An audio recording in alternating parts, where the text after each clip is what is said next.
Now coming to the last perspective. That why did Allah subhanahu wa ta'ala create this world?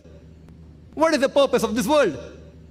Allah says in the Quran, in Surah Ibrahim, chapter number 14, verse number 32 and 33, that Allah subhanahu wa ta'ala has created the heaven and the earth and let water come from the sky. With it, He has given fruits. He has caused the ship to sail with the commandment of Allah subhanahu wa ta'ala. He has caused rivers to flow for the human beings. He has made the sun and the moon for you. He has made the night and the day for you. So all these creation in the world are for the human beings. The full world Allah has created is for the human beings. And it is our duty that we have to thank Allah subhanahu wa ta'ala for all these ni'amah. And besides thanking, it's our duty that we take care of these things. That's the reason Allah subhanahu wa ta'ala has created animals. But killing animals, it is prohibited. Killing animals is prohibited. It's mentioned in Hadith of Muhammad sallallahu alaihi wasallam that do not kill animals for target practice.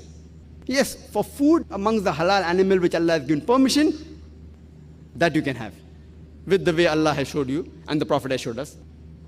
But for target practice, and we find many people, they want to conquer these ni'amah. They do target practice and they want to put the head of the animal in the drawing room.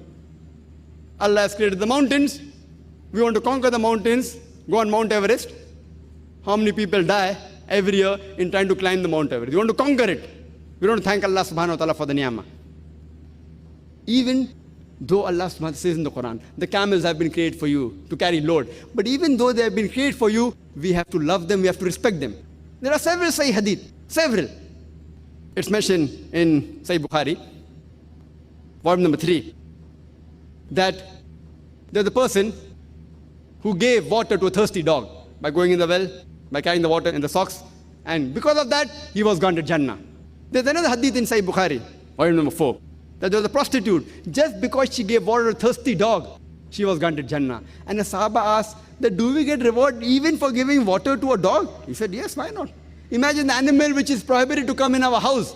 Even if you give water to that animal, Allah will reward you for that. And there's a hadith that once an old lady, she tied a cat and did not give it food.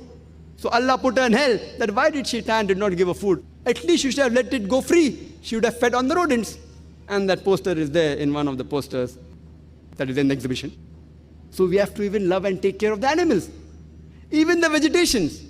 We can eat them for a requirement, but not unnecessary. Kill the plants. Even in war, our Prophet Muhammad said that do not chop down trees, do not burn the crops. So all these are the creations of Allah subhanahu wa ta'ala. And Allah says in the Quran, in Surah Adiyat, chapter number 100, Allah says, Allah takes an oath of the steeds of war. The horses that run for war. Allah is taking oath and saying, Allah continues, verse number 1, 2, 3, 4. Allah says that these horses, sparks come out of their hooves. Clouds of dust they raise. They enter the enemy. Describing that Allah is taking an oath of these horses, the steeds of war. They are without any fear, just because their master commands them, the person who's the horse rider. For the sake of the master, they enter into the enemy. There are swords, there are weapons. Irrespective whether the weapons, the steed keeps on going because he wants to obey the master. Allah is taking oath of this horse. And in the ending he says, but man is ungrateful. That means the horse, to obey the master, it is ready to die. It is ready to get itself killed. Just because the master says go, it goes. Whether there's an enemy, whether there's sword, whether there's a weapon, whether they're going towards their death, because of the master. But human beings are very ungrateful. That's the reason it's the duty of every human being to reflect on the purpose of creation. That why have we been created? Allah subhanahu wa ta'ala, He's the creator. He's merciful. He's kind. He's forgiving. He's just. It's the duty of every human being that he should worship Allah subhanahu wa ta'ala. Worship Him and no one else. And this life, you have to remember, is a test for the hereafter. If we follow His commandments, we shall go to Jannah. If we don't, we shall fail this test and go to Jahannam. And we have to take care of the ni'mah Allah has given us. I'd like to end my talk by giving the quotation of the glorious Quran from Surah Al-Imran, chapter number 3, verse number 110, which says, Kuntum khaira ummatin ukhrijat lin-nas. O ye Muslims, ye are the best of people evolved for mankind. We are called as khaira ummah, the best of people. Whenever there is honor, it is always for the responsibility. There is no honor without responsibility.